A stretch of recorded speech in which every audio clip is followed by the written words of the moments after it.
আল্লাহ তাআলা কিয়ামতের কঠিন ময়দানে, যেদিন স্বামী স্ত্রীকে চিনবে না, স্ত্রী স্বামীকে দেখে পালিয়ে যাবে, বন্ধু বন্ধুরে চিনবে না, পীর সাহেব মুরিদরে চিনবে না, মুরিদ পীর সাহেবরে চিনবে না, দলের কর্মী তার নেতারে চিনবে না, নেতা তার কর্মীরে চিনবে না, বন্ধু বন্ধুরে দেখে পালাবে। এই কঠিন মুহূর্তে সূর্যটা মাথার কাছে চলে আসবে, জমিনটা তামার জমিন হবে, আজকের জমিনের মতো নয়। মানুষ ঘর্মাক্ত, ক্লান্ত, শ্রান্ত মাথার মগজগুলো কানের ছিদ্র আর নাকের ছিদ্র দিয়ে বেয়ে বেয়ে পড়বে। বিশ্বনবী ফরমান, ময়দানে 7 শ্রেণীর ব্যক্তিকে রব্বুল আলামিন তার আরশের নিচে ছায়া দিবেন। তার মধ্যে প্রথম শ্রেণীর ব্যক্তি হলো ইমামুন আদিল। ইমামুন আদিল, ন্যায়পরায়ণ শাসক, যে ইনসাফের সাথে বিচার করে, যে জাস্টিস সমাজে সার্ভ করে, যে সুশাসন নিশ্চিত করে, ওই ইমামুন আদিল। আদিল শব্দটা বুঝছেন না? ইন্নাল্লাহা ইয়া'মুরু বিল আদল, পাইছেন? আদিল। 7 শ্রেণীর ব্যক্তিকে আল্লাহ তাআলা সুশীতল আরশের নিচে ছায়া দিবেন, যেদিন তার দেয়া ছায়া ছাড়া কোনো ছায়া থাকবে না। এর প্রথম হচ্ছে ইমামুন আদিল, ন্যায়পরায়ণ শাসক। চিল্লায় বলেন সুবহানাল্লাহ। আবার বিশ্বনবী বললেন, ইন্নাল মুকসিতিনা ইনদাল্লাহি আলা মানাবিরা মিন নূর আন ইয়ামিনির রহমান। কিয়ামতের দিন যারা ন্যায়পরায়ণ হিসেবে আল্লাহর সামনে দাঁড়াবে, কিয়ামতের দিন রব্বুল আলামিন তার আরশের ডান দিকে ওই ন্যায়পরায়ণ লোকদের জন্য আরশের ডান দিকে একটা নূরের মিম্বারে তাদেরকে বসার সুযোগ করে দিবে। আল্লাহর আরশের ডান দিকে ন্যায়পরায়ণ লোকদের জন্য আল্লাহ তাআলা নূরের মিম্বার বানাবে। 4টে কেন কথা মনে করেছেন? আল আদাল, জাস্টিস। ইন্নাল্লাহা ইয়া'মুরু বিল আদল। আল্লাহ তাআলা এই আদালতের নির্দেশনা দেয়, সুবিচার, সুশাসন। প্রিয় ভাইয়েরা, এটা আমরা বাংলাদেশে চাই কি চাই না? এই যে অরাজকতা, এই যে অন্যায়, এই যে জুলুম, এই যে ইনকনসিস্টেন্সি, সমাজের অসঙ্গতি, এর প্রধান কারণ জাস্টিস নাই, সুবিচার নাই, সুশাসন নাই। শেষবারের মতো আওয়াজ করে বলেন তো, আমরা বাংলাদেশে আদল চাই কি চাই না? তাহলে প্রথম নির্দেশনা শেষ। আল্লাহ তাআলা তোমাদেরকে আদলের আদেশ দেন। এরপরে আল্লাহ বললেন, আমি তোমাদেরকে ইহসানের আদেশ দেই। ইন্নাল্লাহা ইয়া'মুরু বিল আদলি ওয়াল ইহসান। আমি তোমাদেরকে যেমনি আদলের নির্দেশনা দেই, তেমনি ভাবে তোমাদেরকে ইহসানের নির্দেশনা দেই। ইহসান, আওয়াজ করে সবাই বলেন তো ইহসান। সবাই বলেননি? সবাই বললে এতটুকু আওয়াজ হবে আমি বিশ্বাস করি না। আওয়াজ করে বলুন আল ইহসান। ইহসান মানে কারো প্রতি সফট হার্টেড হওয়া, মহানুভব হওয়া, অনুগ্রহ পরায়ণ হওয়া, অনুগ্রহশীল হওয়া, একে অপরের প্রতি দয়াদ্র হওয়া। একে অপরের প্রতি দয়াদ্র, অনুগ্রহশীল হওয়া ছাড়া মানবিক সমাজ কঠিন কালেও গঠন করা সম্ভব না। প্রিয় ভাইয়েরা, সুন্দর আচরণ দিয়ে, ইহসান দিয়ে যা জয় করা যায়, নরম আচরণ দিয়ে যেটা অর্জন করা যায়, কঠোরতা দিয়ে সেটা পারা যায় না। বিষ্ণু ঈসা ইসলাম ইহসান দিয়ে, কোমল আচরণ দিয়ে, তার অনুগ্রহ দিয়ে তিনি অনেক কাফিরের হৃদয়কে জয় করে ফেলেছেন। সাইয়েদনা সুমামা ইবনে উসাল রাদিয়াল্লাহু তাআলা আনহুর কথা মনে পড়ে যায়। তিনি ছিলেন ইয়ামামার বাদশা। মদিনাতে বিশ্বনবীকে হত্যা করার নিয়তে এসেছিলেন। গোপনে গোপনে বিশ্বনবীকে হত্যা করে আবার ইয়ামামাতে তিনি ফিরে যাবেন। কিন্তু কি অবাক করা কাণ্ড, হত্যা করতে পারে নাই, সাহাবাদের হাতে তিনি ধরা পড়ে গেলেন। সাইয়েদনা সুমামা ইবনে উসাল রাদিয়াল্লাহু তাআলা আনহু হত্যার নিয়তে আসলেন, কিন্তু হত্যা করতে পারলেন না। সাহাবারা ওনাকে ধরে ফেললেন, ধরে মসজিদে নববীর পিলারের মধ্যে বেঁধে রাখলেন। সুমামা ইবনে উসাল, সিরাত থেকে শুনে, সিরাত থেকে শোনাচ্ছি, রাদিয়াল্লাহু তাআলা আনহু ইয়ামামার অধিপতি ছিলেন। ইয়ামামা বিশ্বনবীকে হত্যার জন্য আসছেন, ধরা পড়ে গেছেন, এখন মসজিদে নববীতে বেঁধে রাখছে, তার মানে বন্দী। এখন স্ট্যাটাস কি? বন্দী, ক্যাপটিভ। তো বিষ্ণু ঈসা ইসলাম সাহাবাদেরকে বললেন, তার খোঁজ খবর নিও, সুমামা ইবনে উসালের খোঁজ খবর নিও। সাহাবারা বলেন, ইয়া রাসূলুল্লাহ, আপনাকে হত্যা করতে এসেছে, তার তো কঠিন ক্যাপিটাল পানিশমেন্ট হওয়া দরকার, কঠিন শাস্তি হওয়া দরকার। বিশ্বনবী বললেন, না, আমি যেটা জানি তোমরা সেটা জানো না। তোমরা সুমামার সাথে ভালো আচরণ করো, বিশ্বনবী সুমামার কাছে গেলেন। প্রথম দিন যে তিনি কালেমার দাওয়াত দিলেন, ইমানের দাওয়াত দিলেন, ইসলামের দাওয়াত দিলেন, রিসালাতের দাওয়াত দিলেন, আখিরাতের দাওয়াত দিলেন। পরের দিন যে বিশ্বনবী সালাতের দাওয়াত দিলেন, যাকাতের দাওয়াত দিলেন, ইসলাম কি, কিভাবে, কেমন করে পালন করতে হয় চমৎকার আর্টিকুলেট করতে শুরু করলেন। তন্ময় হয়ে সুমামা ইবনে উসাল রাদিয়াল্লাহু তাআলা আনহু বিশ্বনবীর কথাগুলো শুনতে আরম্ভ করলো। একদিন নয়, 2 দিন নয়, টানা 3 দিন বিশ্বনবী সুমামার কাছে ইসলামকে প্রেজেন্ট করেছেন, উপস্থাপন করেছেন। আওয়াজ করে বলেন, কয় দিন? 3 দিন। 3 দিন মসজিদে নববীতে বাধা। আর সাহাবীদেরকে বললেন, তার খোঁজ খবর নিও, তোমরা যে রুটি বানাও এর মধ্যে সবচেয়ে ভালো আটার রুটিটা তারে দিও, সবচেয়ে রিফাইন্ড খেজুর, যেটা পিওর খেজুর, এটা তারে দিও। আর বিশ্বনবী নিজের উট থেকে দুধ দহন করে ওনার বাড়ির এক কর্মচারীকে বলেছেন, দুধ দহন করে সুমামার জন্য নিয়ে যেও। সুবহানাল্লাহ পড়বেন না? সবাই তো অবাক, ইয়ামামা থেকে আসছে নবীকে হত্যা করতে, বিশ্বনবী দেখে তারে জামাই আদর করে, তাকে মজার মজার খাবার দিও, দুধ দিও, আদর আপ্যায়ন করো। একদিন নয়, 2 দিন নয়, টানা 3 দিন বিশ্বনবী এভাবে সুমামার কাছে যে ইসলামকে প্রেজেন্ট করতে আরম্ভ করলেন, ইসলামকে উপস্থাপন করতে শুরু করলেন। আর তাকে চমৎকার এন্টারটেইনমেন্ট, আপ্যায়ন দিতে আরম্ভ করলেন। টানা 3 দিন যখন ইসলামের দ্য বিউটিজ অফ ইসলাম, ইসলামের সুমহান বাণী, সৌন্দর্য তার কাছে উপস্থাপন শেষ, তাকে আপ্যায়ন শেষ, বিশ্বনবী বললেন সাহাবাদেরকে, যাও এবার সুমামার হাতের পায়ের রশি দুটো খুলে দাও। সাহাবারা বললেন, ইয়া রাসূলুল্লাহ, কি বলেন আপনি? ও তো হত্যাকারী, সুযোগ পায় নাই, আপনারে মারতে পারে নাই, ছেড়ে দিলে আবার ও আপনার উপর তলোয়ার নিয়ে ঝাঁপিয়ে পড়বে। নবী, এই সিদ্ধান্ত আপনি নিতে যাবেন না। বিশ্বনবী বললেন, যেটা বলেছি সেটা করো, সুমামার রশিগুলো ছেড়ে দাও, সুমামার হাতে পায়ের রশিগুলো যে তোমরা খুলে দাও। সাহাবারা তর্ক জুড়ে দিলেন, লা ইয়া রাসূলুল্লাহ, এমনটা করবেন না, তো ভয়ঙ্কর ভয়ঙ্কর খুনি, কি জানি কি হয়ে যায়। বিশ্বনবী বললেন, না, তার হাতে পায়ের রশিগুলো খুলে দাও। সাহাবারা বিশ্বনবীর কথা মতো তার হাতে পায়ের রশিগুলো খুলে দিল। সুমামা মুহূর্তের মধ্যে মসজিদে নববী থেকে বের হয়ে ইয়ামামায় ফিরে না যে মসজিদে নববীর পাশে একটা খেজুর বাগান ছিল, সেখানে চলে গেলেন। সেখানে একটা ছোট্ট কুয়া ছিল, কুয়ার পানি দিয়ে তিনি গোসল করলেন। সুবহানাল্লাহ পড়েন। কুয়ার পানি দিয়ে গোসল করে মসজিদে নববীর সামনে এসে বিশ্বনবী এবং সাহাবাদের সামনে দাঁড়িয়ে সাব্বাবা উঁচু করে বললেন, আশহাদু আল্লা ইলাহা ইল্লাল্লাহ ওয়া আশহাদু আন্না মুহাম্মাদান আবদুহু ওয়া রাসূলুহু। আল্লাহু আকবার। আমি সাক্ষ্য দিচ্ছি আল্লাহ ছাড়া কোনো ইলাহ নাই, আর মুহাম্মদ আল্লাহ তাআলার প্রেরিত বান্দা এবং রাসূল। প্রিয় ভাইয়েরা, ইহসান দিয়ে যা জয় করা যায়, কঠোরতা দিয়ে সেটা কঠিনকালেও জয় করা যায় না। আওয়াজ করে বলেন, ঠিক কি না? এবার সুমামা দাঁড়িয়ে বলে, ওগো নবী, আমি তো কালিমা পড়ে মুসলমান হয়ে গেলাম, এবার শোনেন, এই মুহূর্তের আগে আপনার চেহারার চাইতে নিকৃষ্ট কোনো চেহারা আমার কাছে ছিল না, কিন্তু শাহাদা পাঠ করার পরে আপনার চেহারার চাইতে উত্তম শ্রেষ্ঠ কোনো চেহারা আমার কাছে আর নাই। ও নবী, আজকের দিনের আগে ইসলাম ধর্মের চেয়ে নিকৃষ্ট অপছন্দনীয় কোনো ধর্ম আমার কাছে ছিল না, কিন্তু এই মুহূর্ত থেকে ইসলামের চেয়ে সেরা শ্রেষ্ঠ পছন্দনীয় কোনো ধর্ম আমার কাছে নাই। নবী গো, আজকের দিনের আগে মদিনার চাইতে অপছন্দনীয় নিকৃষ্ট কোনো শহর আমার কাছে ছিল না, কিন্তু এই মুহূর্তের পর থেকে মদিনার চাইতে কোনো শ্রেষ্ঠ শহর আমার জানা নাই। সে ছিল গমের বড় ডিলার, গম বেচতো। কি বেচতো? তার গম কিনে মক্কার লোকেরা রুটি খাইতো। সে ঘোষণা দিল, আজকে থেকে মক্কাবাসীদের জন্য সব গম আমি হারাম করে দিলাম, মক্কাবাসী এখন না খেয়ে মরে। সুবহানাল্লাহ পড়বেন না? মক্কাবাসী বিশ্বনবীর কাছে আসলেন, এসে বললেন, মুহাম্মদ, আমরা তো তোমার ভাই, তোমার চাচা, তোমার ভাতিজা, তোমার আত্মীয়, তুমি সুমামারে বলো সে যেন আবার গমের সাপ্লাই মক্কার জন্য অনুমতি দিয়ে দেয়। বিশ্বনবীর অনুমতি ক্রমে সুমামা আবার মক্কাতে গম পাঠাতে শুরু করলো। পড়েন সুবহানাল্লাহ। ইহসান, ইহসান দিয়ে আপনি যেটা জয় করতে পারবেন, you can win the heart of your enemies. ইহসান দিয়ে আপনি আপনার শত্রুর হৃদয়কে জয় করতে পারবেন। আওয়াজ করে বলেন, ঠিক কি না?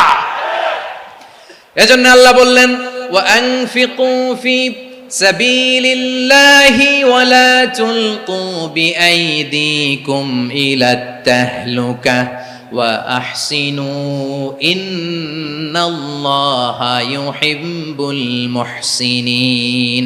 তোমরা আল্লাহর রাস্তায় দান করবে আর নিজেরা নিজেদেরকে ধ্বংসের হাতে ঠেলে দিও না। তোমরা একে অপরের প্রতি ইহসান করবে, কারণ ইহসানকারীদেরকে আল্লাহ বড্ড ভালোবাসেন। সুবহানাল্লাহ পড়েন। আবার সূরা রহমানে আল্লাহ বললেন, হাল জাযাউল ইহসানি ইল্লাল ইহসান ফাবিআইয়ি আলা, সবাই পড়েন, ফাবিআইয়ি আলাই রাব্বিকুমা তুকাযযিবান। ইহসানের প্রতিদান হিসেবে ইহসানি হয়। বিশ্বনবী সুমামার প্রতি যেমন ইহসান করেছেন, সুমামাও ঠিক তেমন ইহসান ফিরিয়ে দিয়েছে। ঠিক কিনা বলেন?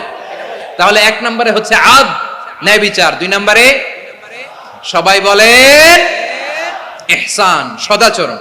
ইহসান দুই ধরনের প্রিয় ভাইরা, ইহসান ফিল ইবাদা, ইহসান ফিল মুআমালা। ইহসান ফিল ইবাদা হচ্ছে একাগ্র অনুভবে ইবাদতে ডুব দেওয়া, এর নাম ইবাদতের ইহসান। সুবহানাল্লাহ পড়ে। বিশ্বনবী বলেন ইহসান মানে কি জানো নাকি? হাদিসে জিবরিলে সাইয়েদনা জিবরিল আলাইহিস সালাম বিশ্বনবীকে বললেন, আখবিরনি আনিল ইহসান। নবী আমাদেরকে বলেন ইহসান মানে কি? বিশ্বনবী বললেন, আনতা আবুদাল্লাহা কাআন্নাকা তারাহু ফাইন লাম তাকুন তারাহু ফাইন্নাহু ইয়ারাক। ইহসান মানে হলো এমন ভাবে তুমি আল্লাহর সামনে নিজেকে উজাড় করে ইবাদত করবে, তুমি ভাববে তুমি আল্লাহকে দেখতে পাচ্ছ। আর এটা যদি ভাবা তোমার জন্য কঠিন হয়ে যায়, অন্তত এতটুকু তুমি ভাববা যে আল্লাহ তোমাকে দেখতে পাচ্ছেন। ঠিক কিনা বলেন? ও আমার বীর চট্টলার ভাইয়েরা, কেউ যেটা দেখে না সেটা দেখে কে? এই বিশ্বাস হৃদয়ের মধ্যে আছে? নামাজে যখন দাঁড়ান এই ফিলিংসটা আনা যাবে? হ্যাঁ, এশার সালাত তো এখনো হয় নাই না? আলোচনা শেষে এশার সালাত এখানে অনুষ্ঠিত হবে, তাই না? আচ্ছা বলুন তো, আমরা এশার সালাত পর্যন্ত বেঁচে থাকবো এই গ্যারান্টি আছে কার কার? হাত তোলেন।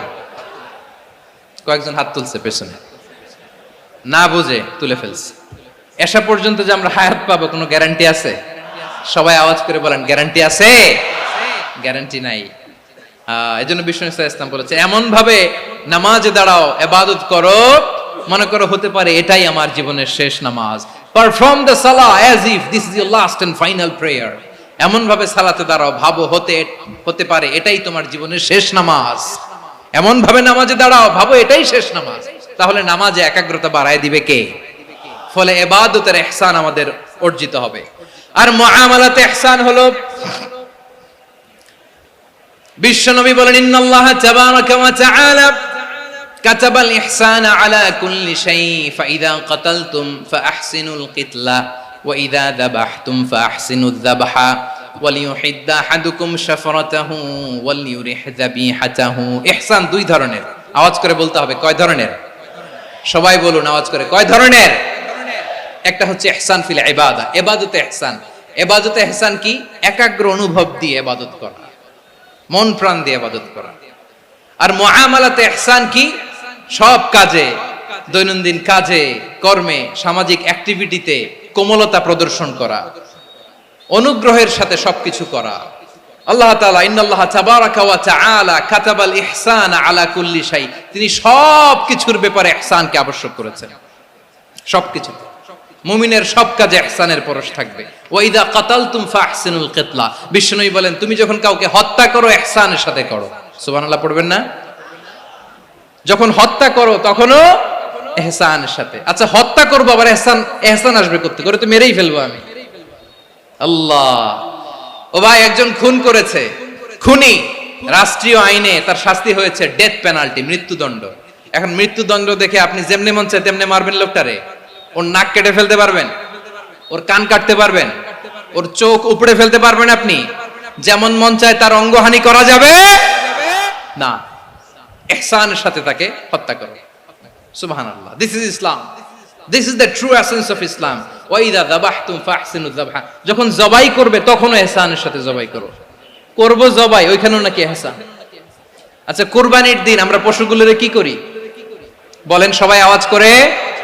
জবাই। জবাই মানে তো এটার মেরেই ফেলতেছি, একটু পরে তো টুকরো টুকরো করে গোশতগুলো খাবো, এটার তো খাবো। এটা তো মেরেই ফেলবে। বিষ্ণু বলে না, জবাইয়ের মধ্যেও মুমিনের জবাইয়ের ভেতরেও ইহসানের পরশ থাকা চাই। যখন জবাই করবে প্রাণীটাকে হাত পা টাইট করে বেঁধে নাও, ছুরিটাকে শার্পেন করে নাও, ধারালো করে নাও, যাতে অল্প সময়ে জবাইটা হয়ে যায়, প্রাণীটা যাতে কম কষ্ট পায়। সুবহানাল্লাহ পড়ে। দিস ইজ কল্ড ইহসান।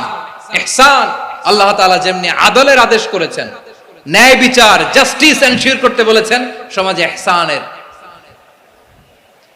ব্যবহার, ইহসানের অনুশীলন তিনি করতে বলেছেন। এজন্য মুমিনের প্রতিটি কাজে, আমার চট্টগ্রামের ভাইয়েরা আমার দিকে তাকান, খেয়াল করে শুনুন, মুমিন জীবনের প্রতিটি কাজে ইহসানের পরশ থাকা চাই। আমরা যেন আমাদের পরিবারের প্রতি ইহসান করি, আমরা যেন আমাদের কর্মচারীদের প্রতি ইহসান করি, আমরা যেন আমাদের কলিগদের প্রতি ইহসান করি, আমরা যেন আমাদের ভাইদের প্রতি ইহসান করি। মুমিন জীবনের প্রতি কাজে ইহসানের পরশ থাকার দরকার আছে না নাই? কথা বুঝতে পেরেছেন? তাহলে আল্লাহ তাআলার তিনটা আদেশ ছিল, কয়টা গেল? ভুলে গেছে, ভুলে গেছে চট্টগ্রাম। তিনটা আদেশের মধ্যে কয়টা বললাম? প্রথমে কি ছিল? আদল। 2 নম্বরে, 3 নম্বরে রব্বুল আলামিন বললেন ওয়া ইতাইদিল কুরবা, নিকটাত্মীয়দেরকে দান করো। নিকট আত্মীয়দেরকে দাও, যারা তোমাদের ব্লাড কানেকশনের আত্মীয় তাদেরকে তোমরা দাও। এখানে জেনারেলি বললেন দাও, কি দিব সেটা তিনি এখানে বলেন নাই, সেটা তিনি সূরাতুল ইসরার মধ্যে বলেছেন। আল্লাহ বলেন ওয়া আতিদাল কুরবা হাক্কাহ, নিকট আত্মীয়দেরকে তাদের অধিকার, তাদের প্রাপ্য তোমরা বুঝিয়ে দাও। দেখেন, একটা শান্তির সমাজ, একটা সমৃদ্ধ সমাজ, একটা মানবিক সমাজ গঠনের জন্য আল্লাহ তাআলা বেশি না, মাত্র 3টা অর্ডার, 3টা ভার্ডিক্ট তিনি জারি করেছেন। 1 নাম্বার সুশাসন, ন্যায় বিচার। 2 নাম্বার ইহসান। 3 নাম্বার নিকটাত্মীয়, যারা কাছের, তোমার ভেরি ক্লোজ রিলেশনশিপে আছে, তাদেরকে দাও। দাও, দিলে বাড়িয়ে দেয় কে? অনেকে দিতে চায় না, কৃপণতা করে। দিলে বাড়ায় দেয় কে? ও মিয়া, মদিনার মধ্যে সবচাইতে গরিব সাহাবী ছিল বেলাল রাদিয়াল্লাহু তাআলা আনহু। ওনার এন্টায়ার অ্যাসেট, সম্পদের পরিমাণ কতদূর জানেন? একটা লুঙ্গি। বেলাল রাদিয়াল্লাহু তাআলা আনহু, ওনার টোটাল ওয়েলথের এস্টিমেশন হচ্ছে মাত্র একটা লুঙ্গি। একটা লুঙ্গি, টোটাল ওয়েলথ এস্টিমেশন, টোটাল সম্পদের পরিমাণ বেলাল রাদিয়াল্লাহু তাআলা আনহুর কি ছিল? কথা বোঝে নাই বোধহয়। কি ছিল? ওই বেলাল রাদিয়াল্লাহু তাআলা আনহুকে বিষ্ণু ইসলাম বলেছেন আনফিক ইয়া বেলাল, ও বেলাল তুমিও দাও। ওয়ালা তাখশা মিন যিল আরশি ইখলালা, আরশের অধিপতির তো কোনো ঘাটতি নাই, তুমি দিলে ওই আল্লাহ তোমারে বাড়ায় দিবে। এজন্য আমার প্রিয় ভাইয়েরা, দিলে কমে না, দিলে বাড়ে। অনেকে ধরে রাখে, নতুন কিছু নিতে পারে না, হাত দিয়ে যেটা ধরে রেখেছেন এটা দিয়ে দেন, বড় একটা ধরার সুযোগ পাবেন। জোরে বলেন ঠিক কিনা? ধরেন 5 কেজি ওজনের একটা ধরে রাখছেন, এখন 10, এটা না ছাড়লে 10 কেজি ধরতে পারবেন আপনি? আচ্ছা, 10 কেজির জিনিস একটা আছে হাতে, ওইটা যদি ছেড়ে দেন তাহলেই না 15 কেজি ধরতে পারবেন।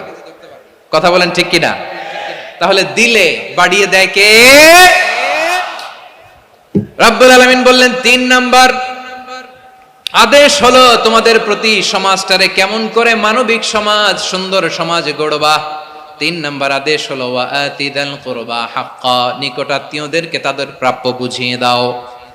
এই নিকটাত্মীয়দেরকে তাদের অধিকার বুঝিয়ে দেওয়া, প্রাপ্য বুঝিয়ে দেওয়াতে আমাদের গাফলতি আছে না নাই?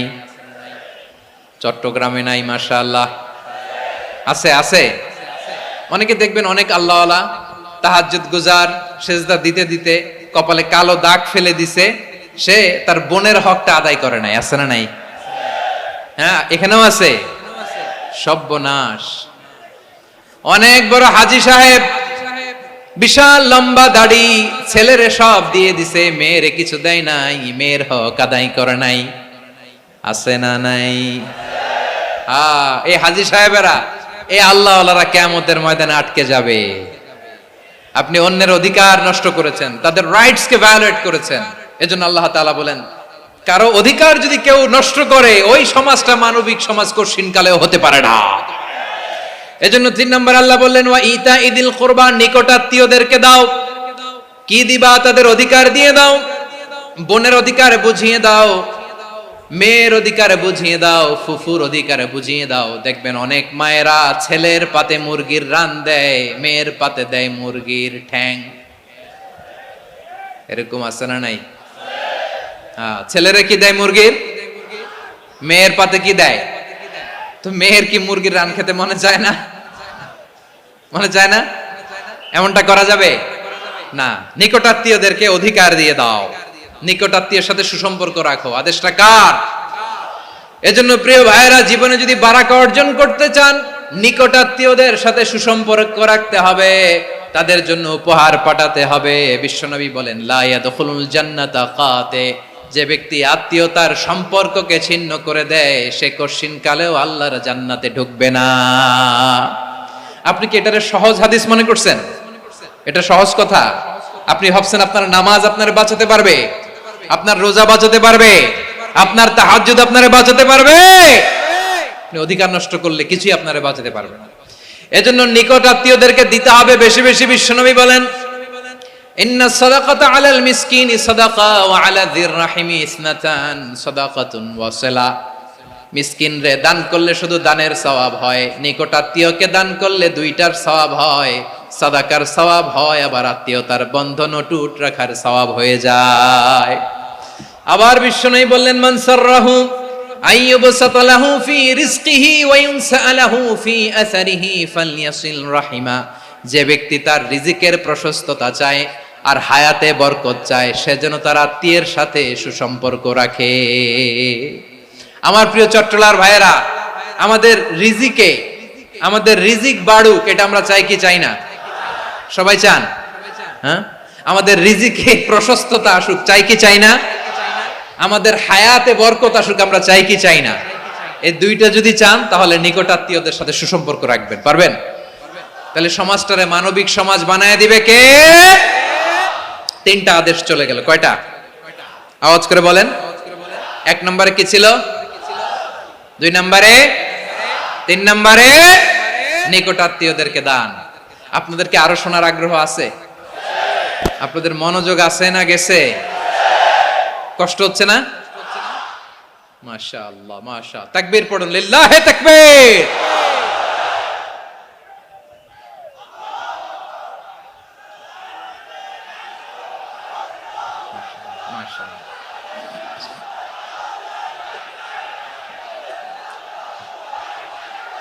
আমার প্রিয় ভাইয়েরা, আল্লাহ তাআলা তিনটা জিনিসের যেমনি আদেশ করেছেন, অনুরূপ ভাবে তিনটা বিষয় তিনি বারণ করেছেন, নিষেধ করেছেন। ওগুলোর কাছেও যাওয়া যাবে। শুনবেন। রাব্বুল আলামিন বলেন, ওয়ায়ানহা আনিল ফাহশাই ওয়াল মুনকারি ওয়াল বাগি। আমি যেমনি তিনটি বিষয়ে আদেশ করলাম, অনুরূপভাবে তিনটি বিষয়ে বারণ করলাম, নিষেধ করলাম। আমার এক নাম্বার নিষেধাজ্ঞা হলো অশ্লীলতার প্রতি। ফাহশা, ওয়ায়ানহা আনিল ফাহশা। আল্লাহ তাআলা অশ্লীলতাকে নিষেধ করেছেন। কোন জিনিসকে? সবাই বলুন, কোন জিনিসকে? যত ধরনের, যত টাইপের, যত ক্যাটাগরির অশ্লীলতা হতে পারে, সব অশ্লীলতাকে হারাম করেছেন কে? ফাহশা মানে কি? কথায়, কাজে, আচরণে, কমেন্ট, ফেসবুকের কমেন্টসে যত ধরনের নোংরামো আছে, যত ধরনের অশ্লীলতা আছে, এটাকে আরবিতে বলে ফাহশা। এটাকে কি বলে? রাব্বুল আলামিন বলেন, কুল ইন্নামা হাররামা রাব্বিয়াল ফাওয়াহিশা মা যাহারা মিনহা ওয়া মা বাতান। ও নবী, আপনি বলে দেন, আমার রব প্রকাশ্য, অপ্রকাশ্য, স্পষ্ট কিংবা অস্পষ্ট, দৃশ্যমান কিংবা অদৃশ্যমান সব অশ্লীলতাকে হারাম করেছেন। সব ধরনের অশ্লীলতা হারাম, সব ধরনের। আল্লাহ তাআলা আমাদেরকে অশ্লীলতা থেকে বাঁচান, অশ্লীলতা থেকে তিনি আমাদেরকে হেফাজত করুক। পড়েন আমিন। এবার বলেন, আমাদের সমাজে অশ্লীলতা আছে না নাই? চট্টগ্রামে নাই? আমি কই নাই, ওনারা বলে আছে। দেখছেন, আমি সামহাও বাঁচায় দেওয়ার ট্রাই করতেছি, ওনারা বলে আছে। অশ্লীলতা নানা ভাবে, নানা নামে, নানা মোড়কে আমাদের সমাজে আছে না নাই?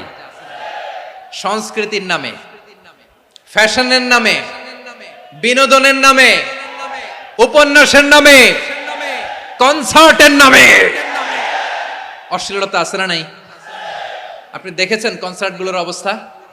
এই যে আতিফ আসলাম যে আসছে আমাদের দেশে, তারপর কে কে আসছে, আমাদের তরুণ তরুণীরা, আমাদের যুবক যুবতীরা, আমাদের জেনজিরা, কি অবস্থা ওইখানে?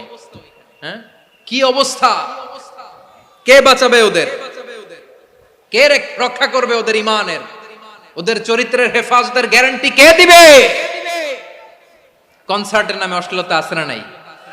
ছেলে মেয়ে একে অপরকে জড়ায় ধরতেছে, একে অপরকে চুমু খাচ্ছে প্রকাশ্যে, দিবালোকে, গণমানুষের সামনে।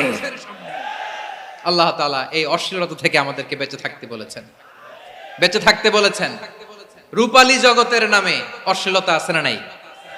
এই টার্মটা আপনারা জানেন না? রূপালী জগৎ কি জগৎ? আসলে কি রূপালী জগৎ না অন্ধকার জগৎ? আমার বোনেরা, আপনাদেরকে যে কি বলে তারা বুঝায়, রূপালী জগৎ শুনেই আপনি ভরকে যাবেন না। রূপালী জগতে যে নারী যত বেশি উলঙ্গ, সে নাকি তত বেশি সাহসী। জানেন? বলে এটা একটা সাহসী নারী, খুব সাহসী পদক্ষেপ তার। যত বেশি শরীর থেকে কাপড় নামাতে পারবে, যত বেশি বস্ত্রহীন হয়ে নিজেকে প্রেজেন্ট করতে পারবে, সে নাকি তত বেশি সাহসী। আমার চট্টলার ভাইয়েরা, শয়তানের প্রথম এজেন্ডা ছিল বনি আদমকে বস্ত্রহীন করা। সে আদম এবং হাওয়া আলাইহিস সালামকে নিষিদ্ধ গাছের ফল খাইয়ে তাদেরকে বস্ত্রহীন করেছে। এই জামিনেও সে আমাদেরকে বস্ত্রহীন করতে চাইবে। এই রূপালী জগতের নামে তারা এটা করে। আমার প্রিয় বোনেরা, আপনি জানেন না আপনার দাম কত? ওরা আপনাদেরকে বিজ্ঞাপনের সস্তা পণ্য বানাতে চায়। ওরা আপনাদেরকে ওদের ভোগের লিপসার টুলস বানাতে চায়। ওরা আপনাদেরকে দিয়ে ওদের খায়েশ পূরণ করতে চায়। এটা আপনাদের জন্য মোটেও ডিগনিটি নয়, এটা আপনাদের জন্য সম্মান নয়। আপনার সম্মান শালীনতায়, আপনার সম্মান হেজাবে, আপনার সম্মান ভদ্রতায়, আপনার সম্মান আপনার ডিসেন্ট পোশাকে। পোশাক বলে দেয় এই নারীটা ভদ্র না অভদ্র। পোশাক বলে দেয় এই মেয়েটা কোন ঘরের মেয়ে। আওয়াজ করে বলেন ঠিক কিনা? আপনি জানেন না, আপনারা সস্তা পণ্য বানায়, ভোগের পণ্য, বিলবোর্ডে আপনাকে উলঙ্গ করে উপস্থাপন করে। এই অশ্লীলতার সাথে ইসলামের কোনো সম্পর্ক। এজন্য আল্লাহ বলেন, আমি অশ্লীলতাকে হারাম করেছি। অশ্লীলতাকে হারাম করার প্রথম কারণ হলো এর মাধ্যমে মানবতাকে অপমানিত করা হয়। কারণ মানুষের সম্মান মানুষের পোশাকে। মানুষ যখন পোশাকহীন হয়ে যায়, বস্ত্রহীন হয়ে যায়, তার সম্মান কমে যায়। ঠিক কিনা? অশ্লীলতাকে হারাম করার প্রথম কারণ হচ্ছে মানুষ মানুষকে অপমান করে। একটা নারী, সে তো সম্মানিত। নারী যে কত সম্মানিত, নারীরা এটা বুঝেই নাই। বিশ্বনবী বলেন, আর দুনিয়া কুল্লুহা মাতা ওয়া খায়রু মাতা'আদ দুনিয়া আল মারআতুস সালিহা। আমার বোনেরা, 5টা প্যান্ডেলে আপনারা এলইডিতে আমার আলোচনা শুনছেন, আমি জানি। আপনাদের এই গর্ভ যে কত দামি আপনি জানেন না। আপনার পেট থেকেই আসবে আগামী দিনের সালাহুদ্দিন আল আইয়ুবী। আপনার পেট থেকেই আসবে অনাগত দিনের ইমাম মাহদী আল মুনতাজার। আপনার পেট থেকেই আসবে অনাগত দিনের ফয়সাল, ওয়াসিম, মুগ্ধ, আবু সাইদের মতো বীর যোদ্ধা।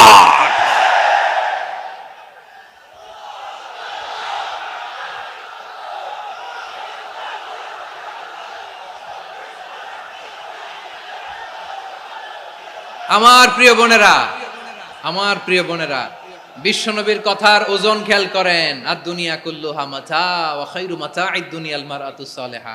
দুনিয়ার সবকিছুই অ্যাসেট, এর মধ্যে সবচেয়ে দামি অ্যাসেট নেককার নারী। আপনার গর্ভ যে কত দামি আপনি জানেন না। নিজের সময়টাকে কাজে লাগান, কোরআন পড়েন, সুন্নাহ পড়েন। আপনার অনেক দায়িত্ব ঘরে। You are the MD of your family.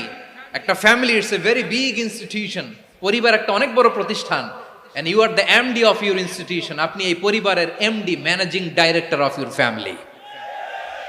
এখানে আপনার কত দায়িত্ব। আপনি ছেলে মেয়েদেরকে তারবিয়া করবেন, আপনি আপনার স্বামীর জন্য ঘরটার জান্নাতের নীর বানাবেন, আপনার জন্য জান্নাতের ডুপ্লেক্স বাড়ি ওইখানে তৈরি করে রাখবে কে? আপনি যে কত দামি আপনি জানেন না। নারীদেরকে আল্লাহ বানিয়েছেন উচ্চতর করে, নিম্নতর নয়। নারীদেরকে ছোট্ট জিনিস দিলে এটারে বড় করে দেয়। নারীদেরকে ভ্রূণ দিলে, শুক্রাণু দিলে নারী এটারে বাচ্চা বাচ্চা হিসেবে উপহার দেয়, ঠিক কিনা? বিয়ের মাধ্যমে স্বামী যখন তার শুক্রাণু তার স্ত্রীকে উপহার দেয়, স্ত্রী রিটার্নে কি উপহার দেয়? ফুল ফর্ম বেবি, মানব সন্তান। দেখছেন, আপনি দিলেন একটু, কুনি দিছে বিশাল। আপনি যদি নারীকে বাজার এনে দেন, নারী এটাকে সুস্বাদু খাবারে রূপান্তর করে দেয়। আপনি তাকে একটা মুচকি হাসি দিয়ে দেন, সে তার কলিজা দিয়ে দেয়। কিন্তু যদি আপনি তার মনে কষ্ট দেন, সে আপনার জীবনকে জাহান্নাম বানায়া দেয়। খবর আছে, নারীর মন বুঝতে পারলে নেয়ামত, বুঝতে না পারলে কিয়ামত, ঠিক কিনা বলে? কত দামি আপনি জানেন না, জানেন না আপনি কত দামি, অনেক দামি আপনি। আপনাদেরকে যেন ভোগের সস্তা পণ্য বানাতে না পারে, আপনাদেরকে সচেতন থাকতে হবে, সজাগ থাকতে হবে, কনসার্ন থাকতে হবে। শয়তানের ওই হাতছানির দিকে আর নজর দেওয়া যাবে না। তাহলে কেন আল্লাহ তাআলা এই ফাহশা অশ্লীলতাকে হারাম করলেন? এক নাম্বার, এতে হিউম্যান ডিগনিটি কমে। দুই নাম্বার, এতে মানুষের অধিকার নষ্ট হয়। আপনি বিয়ে করেছেন, এরে পরকিয়া করেন, ওর সাথে এরকম আছে না নাই? স্ত্রীর অধিকার নষ্ট করেছেন। আপনি বিবাহ সম্পর্কে আবদ্ধ হয়েছেন তার সাথে, আপনি পরকিয়া করেন ওই ছেলের সাথে, আপনি আপনার হাজবেন্ডের সাথে বিট্রে করেছেন। এজন্য আল্লাহ অশ্লীলতাকে হারাম করেছেন। অশ্লীলতাকে হারাম করার আরেকটা কারণ হচ্ছে আল্লাহ তাআলা এই হিউম্যান জেনারেশনকে এটাকে প্রিজার্ভ করতে চায়। হিফজুন নাসল, এটা মাকাসিদুশ শরিয়ার অনেক গুরুত্বপূর্ণ একটা মাকাসিদ, অনেক গুরুত্বপূর্ণ। আপনার নাসল, আপনার জেনারেশনকে সংরক্ষণ করা। এই যে আসতেছে ফেব্রুয়ারি, কত ফেব্রুয়ারি জানো? এটা কি বিশ্ব ভালোবাসা দিবস? হ্যাঁ, কি দিবস? এই বিশ্ব ভালোবাসা দিবসের সাথে মুসলমানদের কোনো সম্পর্ক নাই। আমার প্রিয় ভাইরা, এই যে আপনি অবৈধ সম্পর্কে জড়ালেন, কেন আল্লাহ অশ্লীলতাকে হারাম করেছে দেখেন। বলতেছিলাম যে এটা আপনার নাসল, আপনার জেনারেশন, আপনার লিনিয়েজ, আপনার বংশকে প্রিজার্ভ করা। কে কার বাবা, কে কার মা, বাবা মা জানা, প্রজন্মকে প্রিজার্ভ করা, এটা ইসলাম ওয়াজিব করে দিয়েছে। এই যে অবৈধ সম্পর্কের কারণে, বিশ্ব বেহায়া দিবসের কারণে, এগুলোর আউটকাম, আউটপুট হিসেবে মাঝে মাঝে ঢাকা মেডিকেলের ডাস্টবিনে নবজাতকের বাচ্চার কান্নার আওয়াজ শুনতে পাওয়া যায়। চট্টগ্রাম মেডিকেলের ডাস্টবিনে নবজাতকের কান্না শুনতে পাওয়া যায়। বীর চট্টলার মুসলমানেরা বুঝতে পারলে আওয়াজ করে বলেন, এই যে চট্টগ্রাম মেডিকেলে যে নবজাতকটা পাওয়া গেল, ওর বাবাকে আমাকে বলেন, ওর বাবাকে, ওর মাকে, ও কোন ফ্যামিলির সন্তান কেউ জানে? আপনি হিউম্যান ডিগনিটিকে অপমান করেছেন না? আপনি তার ভবিষ্যৎকে অন্ধকার করেছেন না? আপনি তার লিনিয়েজকে প্রশ্নবিদ্ধ করে দিয়েছেন না? এই জন্য আল্লাহ তাআলা অশ্লীলতাকে আমাদের জন্য হারাম করে দিয়েছেন। পড়েন সুবহানাল্লাহ। এই জন্য রাব্বুল আলামিন বলেন, কুল ইন্নামা হারামা রাব্বিয়াল ফাওয়াহিশা মা যাহারা মিনহা ওয়া মা বাতান। প্রকাশ্য অপ্রকাশ্য সব অশ্লীলতাকে হারাম ঘোষণা করে দিয়েছে কে? আবার দুনিয়ার বুকে যারা অশ্লীলতার প্রসার করে তাদের জন্য শাস্তি মজুদ রেখেছে কে? রব্বুল আলামিন বলেন, ইন্নাল্লাযীনা ইউহিব্বুনা আন তাশিআল ফাহিশাতু ফিল্লাযীনা আমানু লাহুম আযাবুন আলীমুন ফিদ দুনিয়া ওয়াল আখিরাতি ওয়াল্লাহু ইয়ালামু ওয়া আনতুম লা তা'লামুন। নিশ্চয়ই যারা বিশ্বাসীদের মাঝে অশ্লীলতার প্রচার প্রসার করতে চায় তাদের জন্য আমি মর্মন্তুদ শাস্তি প্রস্তুত করে রেখেছি, দুনিয়াতেও রেখেছি, আখিরাতেও রেখেছি। ঘোষণাটা কার? যারাই নাটকের নামে, সিনেমার নামে, রূপালী জগতের নামে, মুভির নামে, ওটিটি প্ল্যাটফর্মের নামে আমার সমাজে অশ্লীলতা ছড়াতে চায় তাদের জন্য কঠিন মর্মন্তুদ শাস্তি মজুদ রেখে দিয়েছে কে? ও আমার বোনেরা, এখনো আপনি জাগবেন না? এখনো আপনার চিন্তার দুয়ারে এখনো নাড়া পড়ে নাই? ওরা আপনাকে উলঙ্গ বানাতে চায়, ওরা আপনাকে আইটেম গার্ল বানাতে চায়। এজন্য ইসলাম অশ্লীলতাকে হারাম করেছে। হারাম। ইসলাম বলেছে যোজন যোজন দূরে থাকো, ওরা বলে না কাছে আসো, কাছে আসার গল্প, ক্লোজ আপ ওয়ান, কাছে আসার গল্প আছে না নাই? চট্টগ্রামে তো এগুলো নাই মাশাআল্লাহ। হ্যাঁ, এখানেও আছে ক্লোজ আপ ওয়ান, কাছে আসার গল্প। আল্লাহ বলেন ওয়ালা তাকরাবুজ জিনা, কাছেও এসো না, জিনা থেকে যোজন যোজন কিলো দূরে থাকো, ওরা বলে কাছে আসার গল্প। আমার বীর চট্টলার ভাইয়েরা, কাছে আসতে হলে আমরা কোরআনের কাছে আসব, কাছে আসতে হলে নবীর কাছে আসব, কাছে আসার গল্প হবে আমার রবের কাছে আসার গল্প। চিল্লায় বলো ঠিক কিনা?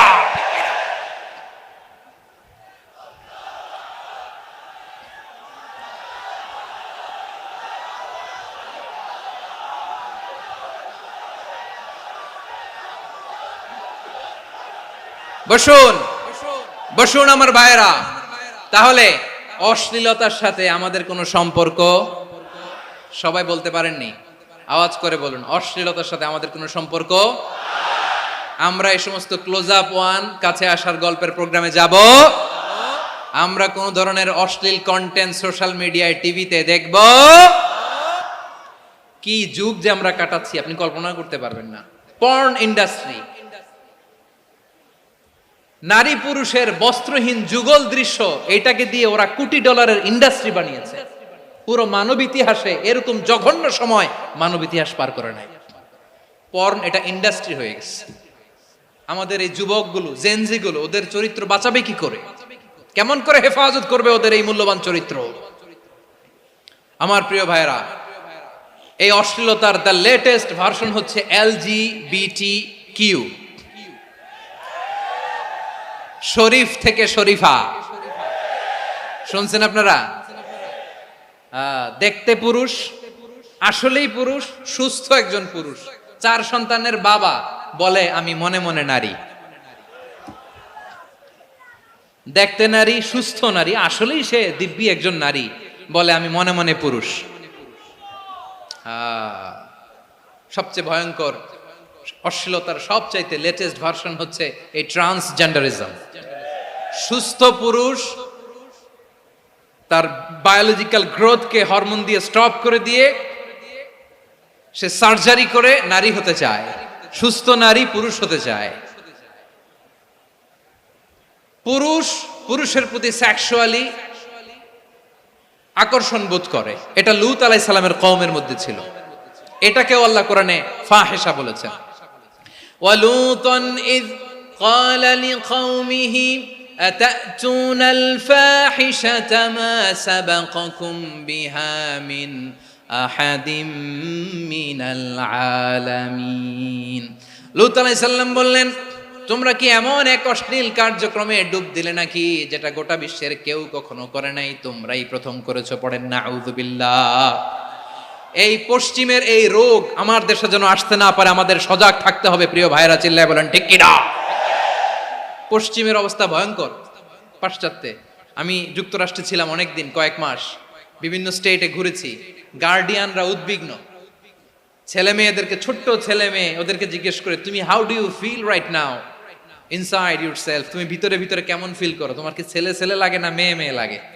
আচ্ছা বলেন, এই ছোট্ট বাচ্চাটা ওকে এগুলো জেন্ডার অ্যাসাইনমেন্ট বলতে এগুলো কিছু বুঝে? এইভাবে মিসগাইড করা হচ্ছে। কৌতূহল বশত ছোট্ট ছেলে যদি বলে আমার তো মেয়ে মেয়ে লাগে, তখন বলে যে না তুমি মেয়ে, ছেলে না। মা বাবা বাধা দিলে ওকে আলাদা গভর্নমেন্ট হাউসে নিয়ে যায়। ভয়ঙ্করতম অবস্থা। আমরা একটা সময়ে শুনতাম যে হুজুর আমার ছেলেটা খুব ভালো, হাফেজে কোরআন, আল্লাহওয়ালা। হুজুর আমার ছেলে দাড়ি রাখছে, আল্লাহওয়ালা। হুজুর আমার ছেলে 5 ওয়াক্ত সালাত জামাতের সাথে পড়ে, তার মানে আল্লাহওয়ালা। পশ্চিমে যে আমি কি শুনছি জানেন? ওরা বলে হুজুর আমার ছেলেটা ইউনিভার্সিটির একটা মেয়ের সাথে প্রেম করে, ও খুব আল্লাহওয়ালা, হুজুর দোয়া করবেন। এর কারণ ওদের কাছে আল্লাহওয়ালার ক্রাইটেরিয়া হচ্ছে হুজুর আমার ছেলেটা আরেক ছেলের পছন্দ করে নাই, আমার মেয়েটা আরেক মেয়েকে ভালোবাসে নাই, এজন্য আমার ছেলেটা আল্লাহওয়ালা, হুজুর ওর জন্য একটু দোয়া করে দিয়েন। কি চ্যালেঞ্জ ওরা ফেস করতেছে।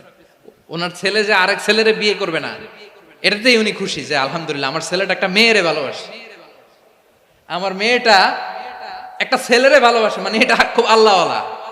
নাউজুবিল্লাহ পড়তে পারলেন না? এজন্য অশ্লীলতার সাথে আমাদের কোনো সম্পর্ক। রব্বুল আলামিন বলেন ওয়ায়ানহা আনিল ফাহশাই ওয়াল মুনকারি ওয়াল বাগি তিনটা জিনিসকে আমি নিষিদ্ধ করলাম। এক নাম্বার হলো ফাহশা, অশ্লীলতা।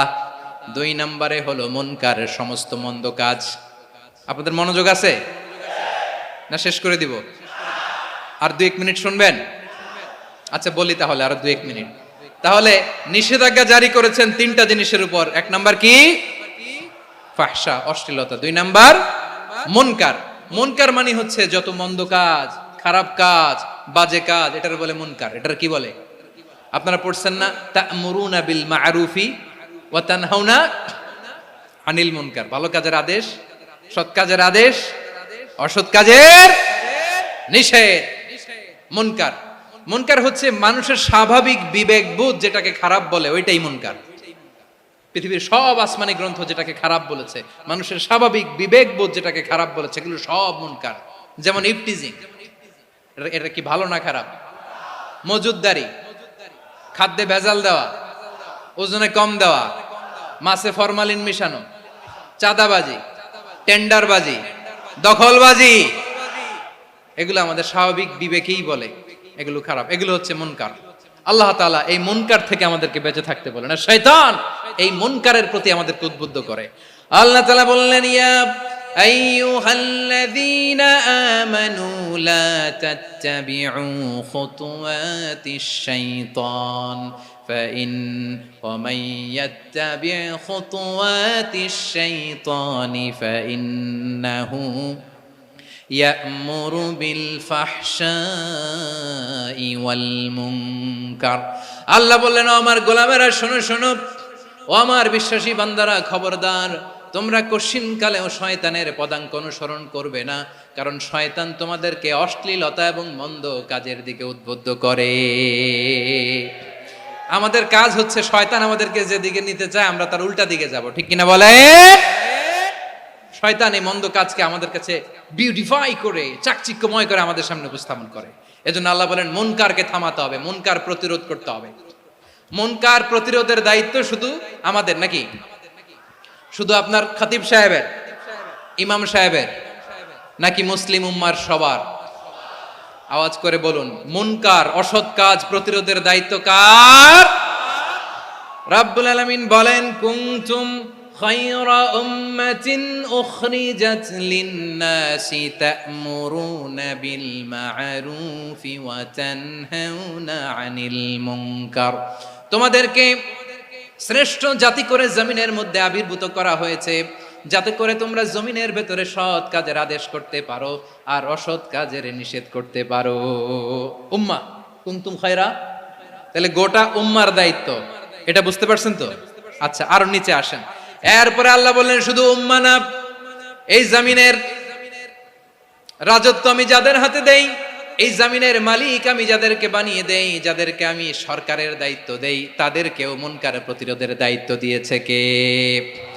আল্লাহ বলেন, যারা ক্ষমতার মসনদে বসেছে তাদেরকে 4 দফা কর্মসূচি আমি আল্লাহ দিলাম। আওয়াজ করে বলেন, কয় দফা? আল্লাহ বলেন, আল্লাযীনা ইম্মাক্কান্নাহুম ফিল আরদি আকামুস সালাতা ওয়া আতাউয যাকাতা ওয়া আমারু বিল মা'রুফি ওয়া নাহাউ আনিল মুনকার ওয়ালিল্লাহি আকিবাতুল উমুর। যারা এই জমিনের উত্তরাধিকার হয়েছে তারা 4 দফা কর্মসূচি নিয়ে সামনে আগাবা। সালাত কায়েম করবা, যাকাত আদায় করবা, সৎ কাজের আদেশ দিবা, অসৎ কাজ থেকে মুনকার প্রতিরোধ করবা। আদেশটা কার? আমার প্রিয় চট্টলার ভাইরা, পুরো উম্মার দায়িত্ব মুনকার প্রতিরোধ করা, সরকার প্রধানের দায়িত্ব মুনকার প্রতিরোধ করা। এরপর আল্লাহ বলেন, প্রতিটা ফ্যামিলির যিনি প্রধান সিইও বাবা, প্রত্যেক বাবারও দায়িত্ব এই মুনকার প্রতিরোধ করা। আওয়াজ করে বলেন ঠিক কিনা? যেমনটি সাইয়েদনা লুকমান আলাইহিস সালাম ওনার কলিজার টুকরা সন্তানকে আদেশ করেছেন, ইয়া বুনাইয়া আকিমিস সালাতা ওয়া'মুর বিল মা'রুফি ওয়ানহা আনিল মুনকার। পড়েন সুবহানাল্লাহ। বাবা ছেলেকে সবক দিচ্ছে। কে সবক দিচ্ছে? কাকে? লুকমান আলাইহিস সালাম ছেলেকে বলতেছে, ওরে আমার কলিজার টুকরা সন্তান, ওরে আমার বাছা, নামাজ কায়েম করবা, সৎ কাজের আদেশ দিবা, আর মুনকার প্রতিরোধ করবা, অসৎ কাজ, সমাজ থেকে খারাপ কাজকে ঝেঁটে বিদায় করে দিবা। তাহলে দেখেন আমি স্টেপ বাই স্টেপ নামলাম। পুরা উম্মার দায়িত্ব, জমিনের উত্তরাধিকারী আল্লাহ যাদেরকে বানিয়েছেন সরকার, তাদের দায়িত্ব, প্রতিটি ফ্যামিলির প্রধানের দায়িত্ব, এরপরে বিশ্বনবী বলেন সচেতন প্রতিটি মুসলিমের দায়িত্ব সমাজ থেকে মুনকারকে উৎখাত করা। বিশ্বনবী বলেছেন মান রাআ মিনকুম মুনকারান ফালিয়ুগাইয়িরহু বিয়াদিহি ফাইন লাম ইয়াস্তাতি ফাবিলিসানিহি ওয়া ইন লাম ইয়াস্তাতি ফাবিকলবিহি ওয়া যালিকা আযআফুল ঈমান। সমাজে যে মুনকার দেখবে, খারাপ কাজ দেখবে, সে যেন হাত দিয়ে সেটাকে থামায়। কি দিয়ে? আপনাদের তো হাত নাই না? হাত আছে, হাত আছে। ওরা যেই হাত দিয়ে অন্যায় করে ওইটা প্রতিরোধের জন্য আমাদেরও হাত আছে না নাই? থামাতে হবে, থামাতে হবে।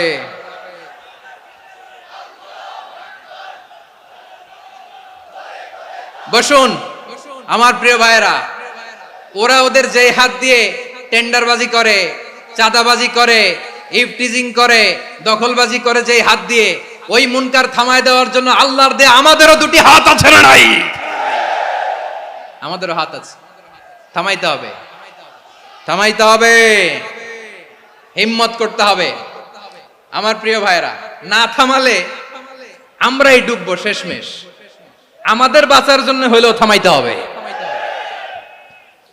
রব্বুল আলামিন বলেন ওয়াত্তাকু ফিতনাতাল লা তুসিবান্নাল্লাযীনা যালামু মিনকুম খাসসা। ও আমার গোলামেরা, ওই আযাবকে ভয় করো যে আযাব যখন আমি জমিনের বুকে পাঠাই শুধু জালেমদেরকেই মারি না, আলেমদেরকেও মারি। আযাব যখন আসে তখন শুধু জালিমই মরে না, আলেমও মরে। জানেন মুসা আলাইহিস সালামের পায়ে একবার একটা লাল পোকা কামড় দিয়েছে, লাল পিঁপড়া।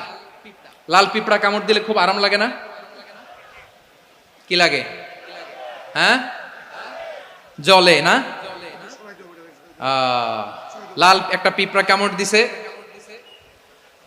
তো উনি রেগে মেগে পাশি দেখে লাল পিঁপড়ার বাসা, পা দিয়ে ডলে মুছে সবগুলো পিঁপড়া মেরে ফেলছে। এই ঘটনাটা আল্লাহ ঘটিয়েছেন এজন্য মুসা আলাইহিস সালাম ছিলেন কালিমুল্লাহ, সরাসরি আল্লাহর সাথে কথা বলতেন। তিনি আল্লাহকে জিজ্ঞেস করেছিলেন, আল্লাহ তুমি যখন কোনো জনপদে আযাব পাঠাও, শাস্তি দাও, ওখানকার শুধু জালেমরাই তো মরে না, ভালো মানুষগুলাও মরে, তো আযাব দিবা মুশরিকদের উপর দিবা, অবাধ্যদের উপর দিবা, ভালো মানুষগুলারে মারো কেন? আল্লাহ বললেন, মুসা তোমার যে কামড় দিছিল পায়ের মধ্যে পিঁপড়া, কয়টা পিঁপড়া? জোরে বলেন। একটা পিঁপড়া, তো সবগুলারে মারলা কেন? রেগে মেগে পুরো পিঁপড়ার বাসা ভেঙে ম্যাসাকার করলা কেন? এই মুসা, আমি যখন অ্যাকশনে যাই, আমি যখন শাস্তি দেই, তখন এত বাস বিচার করা হয় না, বাস বিচার করা যায় না। যখন অ্যাকশনে যাওয়া হয় ওইটা ডাইরেক্ট অ্যাকশন হয়ে যায়। চিল্লায় বলো ঠিক কি না? এজন্য আমাদের বাঁচার জন্য হলেও এই পাপ থামাতে হবে, এই শয়তানের অট্টহাসি থামাতে হবে, অন্যায় অপরাধ সমাজ থেকে আমাদের থামাতে হবে। কারণ আযাব আসলে ওরাও মরবে, আমরাও মরব। একটা জাহাজ 2 তলা, আপনি আছেন 2য় তলায়, শুনতেছেন? শুনতেছেন? জাহাজ কয় তলা? আপনি কোন তলায়? 2য় তলায়। নিচের তলার কিছু লোক জাহাজের তলা ছিদ্র করতে আরম্ভ করছে। কি ছিদ্র করতেছে? আচ্ছা, জাহাজের তলা ছিদ্র করলে তলা দিয়ে কি ঢুকে? এখন আপনি যদি বলেন আমার কি, আমি তো 2 তলায়, আমার কি, আমি তো সেফ, আমি তো সেফ জোন, আমি তো ভালো আছি, আমি তো ভালো আছি, ওরা ছিদ্র করে ওরা মরবে। আসলে কি শুধু ওরা মরবে, নাকি তলা ফুটো হলে ভিতরে পানি ঢুকলে আপনারও শরীর সমাধি হবে? তলা দিয়ে যখন পানি ঢুকবে, জাহাজ ঢুকলে আপনিও মরবেন। এজন্য নিজে মরার আগে ওই পাগলগুলোর নিচতলায় যে থামাতে হবে। চিল্লায় বলেন ঠিক কি না?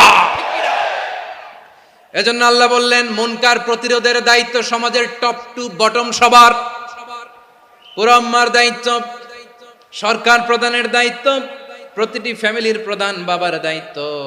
বিশ্বনবী বললেন প্রতিটি সচেতন মুসলিমের দায়িত্ব। এজন্য মুনকার প্রতিরোধ করার দরকার আছে না নাই? সমাজে এই যে ইফটিজিং হয়, আপনার বোনের বয়সী একটা মেয়েকে কিছু বখাটে টিটকারি করে, এই বলে সেই বলে, নোংরা কথা বলে, রাস্তায় দেখেও আপনি পাশ দিয়ে না দেখার মতো চলে যান কেন? আপনি দাঁড়ান না কেন? আপনি দাঁড়ালেই তো থেমে যাবে, কারণ সত্যের যে শক্তি তার সামনে মিথ্যা মুখ থুবড়ে পড়ে। আপনার সামনেও কিছুই না, নাথিং। আপনি দাঁড়ান, ওকে প্রশ্ন করেন যে আমার বোনকে তুমি ডিস্টার্ব করো কেন? আপনাকে দেখে আরো 5 জন দাঁড়াবে, 5 জনকে দেখে আরো 10 জন দাঁড়াবে। আমাদের নীরবতা আর আমাদের নিশ্চুপ থাকাই জালিমদেরকে আরো শক্তিশালী জালিম বানিয়েছে। এজন্য মুনকার প্রতিরোধের দায়িত্ব আমাদের সবার। টেন্ডারবাজি, চাঁদাবাজি, দুর্নীতি, অপরাধ, দখলদারিত্ব, মজুদদারি, এগুলো সব কিছু একসাথে প্রতিরোধ করতে হবে, ঠিক কিনা বলেন? একটা মানবিক সমাজ যদি চাই, প্রতিরোধ করতে হবে। প্রিয় ভাইয়েরা, আল্লাহর শপথ নিয়ে বলি, এই নাসিহাত গুলো সবার জন্য, সব দলের জন্য, সব মতের মানুষের জন্য। আমরা কোনো দলের প্রতি মানুষকে ডাকি না, আমরা ডাকি ইসলামের দিকে। সব দলের, সব মতের, সব মানুষদেরকে আমরা আহ্বান জানাই, আসুন আমরা একটা সুন্দর সমাজ বিনির্মাণ করি। এই যে নতুন বাংলাদেশের এক সুযোগ এসেছে, আর জীবনে হয়তো আসবে না, সামনের 100 বছর এই সময় আসবে না। আসুন দেশটাকে আমরা সাজাই, আসুন আমরা দুর্নীতি বন্ধ করি, আসুন আমরা চাঁদাবাজি বন্ধ করি, আসুন আমরা দখলদারিত্ব বন্ধ করি, আসুন আমরা এক দল আরেক দলকে নিশ্চিহ্ন করার যে রাজনীতি, এটা বন্ধ করি। সব দলের প্রতি আমার আহ্বান। আমি কিছুদিন আগে একটা নিউজ দেখলাম, ওই যে লন্ডনে বসে জনাব তারেক রহমান সাহেবকে আমি ধন্যবাদ দিতে চাই। উনি সংবাদ শোনা মাত্রই ওনার দলের অনেক চাঁদাবাজকে উনি বহিষ্কার করেছে। I do appreciate. প্রতিটি দলের এরকম ইনিশিয়েটিভ নেওয়ার দরকার আছে না নাই? যে কোনো দলে এই প্র্যাকটিসটা থাকার দরকার আছে না নাই? চাঁদাবাজদের সাথে আপনারা নিজেদেরকে মুক্ত ঘোষণা করবেন যে এরা আমার দলের কর্মী হতে পারে না। আমরা চাঁদাবাজ মুক্ত বাংলাদেশ চাই, জুলুম মুক্ত বাংলাদেশ চাই, ফ্যাসিজম মুক্ত বাংলাদেশ চাই, গুণ খুন খারাপি মুক্ত বাংলাদেশ চাই। আমরা নতুন ভোরের বাংলাদেশ চাই।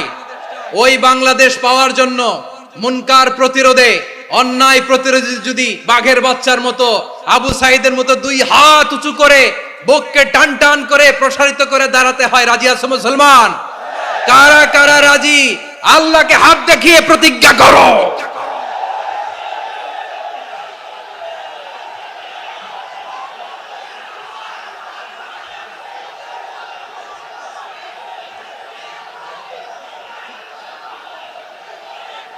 আমার প্রিয় ভাইয়েরা, বসুন বসুন আমার ভাইয়েরা। রাব্বুল আলামিন বলেন, ওয়ায়ানহা আনিল ফাহশাই ওয়াল মুনকারি ওয়াল বাগি ইয়াইদুকুম লাআল্লাকুম তাযাক্কারুন। বসুন। আল্লাহ বললেন, আমি অশ্লীলতাকে নিষেধ করি, আমি সব ধরনের মন্দ কাজকে নিষিদ্ধ করি, সব শেষে আমি সীমা লঙ্ঘনকে তোমাদের জন্য নিষিদ্ধ করি। আলোচনা মনে আছে তো? না ভুলে গেছেন? নিষিদ্ধ করেছেন কয়টা জিনিস?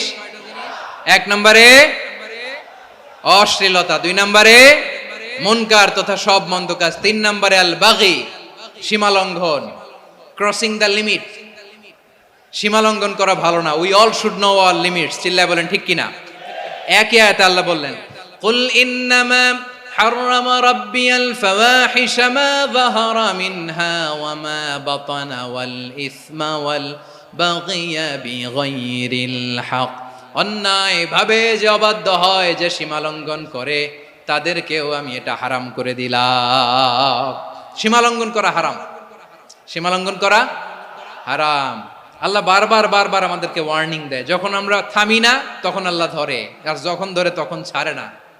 ধরে না, ধরলে আল্লাহ। ফেরাউনকে কিন্তু হুট করে ধরে নাই, আপনারা জানেন 9 বার ওয়ার্নিং দিয়েছে। ফেরাউনকে আল্লাহ তাআলা ওয়ার্নিং দিয়েছিল কয়বার? বীর চট্টলার বীর সেনানীরা আওয়াজ করে বলেন, ফেরাউনকে ধরার আগে ওয়ার্নিং দেয়া হয়েছিল কয়টা? রাব্বুল আলামিন বলেন, ওয়ালাকাদ আতাইনা মূসা 9 আয়াতিন বাইয়িনাত। 9টা মুআজিজা দেখিয়েছি।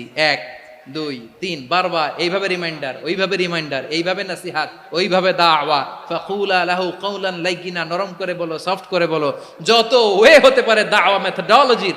মূসা আলাইহিস সালামের সব অ্যাপ্লাই শেষ। 10ম বারে যে আল্লাহ ধরছে, 10ম বারে যে ধরেছে।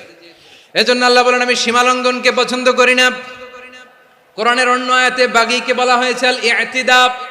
সীমালঙ্ঘন যারা করে তাদেরকে আল্লাহ বলেছেন মুতাদিন। وقاتلوا في سبيل الله الذين يقاتلونكم ولا تعتدوا إن الله لا يحب المعتدين। আমি সীমা লঙ্ঘনকারীদেরকে কোশ্চিনকালেও পছন্দ করি না। আমরা যেন সীমা লঙ্ঘন না করি, রাজি আছেন তো? যে কোনো ক্ষেত্রে ইবাদতে যেন সীমা লঙ্ঘন না করি।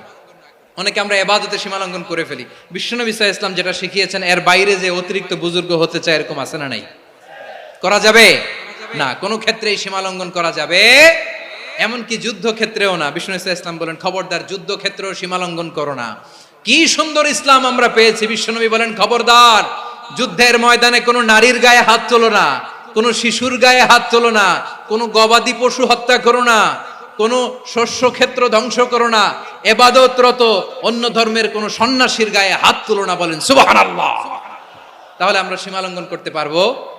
প্রিয় ভাইরা, একটা সুখী, সমৃদ্ধ, শান্তির সমাজ, মানবিক সমাজ যদি আমরা গঠন করতে চাই, আমাদের আল্লাহর দেয়া কয়টা আদেশ মানতে হবে বলেন দেখি? সবাই বলেন কয়টা? আর বেঁচে থাকতে হবে কয়টা জিনিস থেকে? আওয়াজ করে বলেন কয়টা? আচ্ছা, আদেশ নাম্বার 1 কি ছিল বলেন? আল্লাহর আদেশ কি? 1 নাম্বার আদাল, ন্যায়পরায়ণতা। আমরা সুবিচার, সুশাসন, ন্যায় বিচার চাই কি চাই না? 2 নম্বরে কি ছিল? মাশাআল্লাহ, আওয়াজ করে বলেন 2 নম্বরে কি ছিল? ইহসান। আমরা যেন সবার প্রতি দয়া পরবশ হই, ইহসান করি। 3 নম্বরে কি ছিল? নিকটাত্মীয়দের দান করা, তাদের অধিকার প্রাপ্য বুঝিয়ে দেওয়া। পাশাপাশি 3টা জিনিস থেকে আল্লাহ বারণ করেছেন, নিষেধ করেছেন। তার প্রথমটা ফাহশা, অশ্লীলতা। অশ্লীলতার সাথে আমাদের কোনো সম্পর্ক। আজকের এই ঐতিহাসিক চট্টগ্রামের প্যারেড ময়দান থেকে আমরা যত ধরনের মা তাহারা মিনহা মা বাতান, প্রকাশ্য অপ্রকাশ্য, দৃশ্যমান অদৃশ্যমান, সব অশ্লীলতা থেকে নিজেদেরকে মুক্ত ঘোষণা করলাম। অশ্লীলতাকে আমরা না বলে দিলাম। আওয়াজ করে সবাই বলুন নো। অশ্লীলতার সাথে আমাদের কোনো সম্পর্ক। 2 নম্বর নিষেধাজ্ঞা কি ছিল? আল মুনকার, সমাজের যত মন্দ কাজ এগুলোকে আমরা প্রতিরোধ করব। রাজি আছেন তো সবাই? 3 নম্বরে আল বাগি, সীমালঙ্ঘন। কোন মুসলিম সীমালঙ্ঘন করে না, এমনকি যুদ্ধ ক্ষেত্রেও না। আওয়াজ করে বলেন ঠিক কি না? রাব্বুল আলামিন শেষে বললেন ইয়াইদুকুম লাআল্লাকুম তাযাক্কারুন, আল্লাহ তোমাদেরকে উপদেশ দেন যাতে তোমরা শিক্ষা গ্রহণ করো। আমরা উপদেশ দিব, আমরা জোর করে কাউরে কিছু মানাতে চাই না। লা ইকরাহা ফিদ্দিন ওয়া যাক্কির ফা ইন্না যিকরা তানফাউল মুমিনিন। উপদেশ দিলে এটা মুমিনদের কাজে দেয়। লাস্তা আলাইহিম বিমুসাইতির ইন্নামা আনতা মুযাক্কির। নবী হে, আপনি রিমাইন্ডার দাতা, আপনি উপদেশ দিবেন। আমরাও বিশ্বনবীর এই হাদিসগুলো থেকে, কোরআনের আয়াত থেকে রিমাইন্ডার, এই কথামালা, বাণী বাহক হিসেবে এই বাণীগুলো আপনাদের সাথে কাছে পৌঁছে দিলাম। আমরা আল্লাহ তাআলার কাছে প্রার্থনা করি, আল্লাহ আমরা যেন আদল দিয়ে আমাদের সমাজকে গঠন করতে পারি। আল্লাহ আমরা যেন ইহসান করতে পারি, আমরা যেন নিকটাত্মীয়দের দান করতে পারি। আল্লাহ যত ধরনের অশ্লীলতা, অনাচার, মন্দ কাজ, সীমালঙ্ঘন, অবাধ্যতা থেকে যেন আমরা বেঁচে থাকতে পারি। আল্লাহ তাআলা আমাদের সবাইকে কথাগুলো বোঝার ও আমল করার তৌফিক দান করুক। হাযা মা ইনদি ওয়াল ইলমু ইনদাল্লাহ আলাইহি তাওয়াক্কালতু ওয়া ইলাইহি উনীব। প্রিয় ভাইরা, আমি আপনাদের সবার জন্য দোয়া করি, আপনারাও আমার জন্য দোয়া রাখবেন। আমাদের পাশেই আছেন আমাদের সকলের শ্রদ্ধাভাজন, আমাদের মুরব্বী আওলাদে রাসূল আনোয়ার হোসেন তাহের জাবির আল মাদানী হাফিজাহুল্লাহ ওয়া রাআ। সবাই বসুন। উঠবেন না? কেউ উঠবেন না? উঠলেন কেন? উঠলেন কেন? প্যারেড ময়দানের প্রোগ্রাম তো এরকম হইতে পারবে না। বসুন, এটা আল্লামা সাঈদীর স্মৃতি বিজড়িত মাহফিল। বসুন, বসুন, এই মাহফিলের আদব আছে। বসুন, বসুন।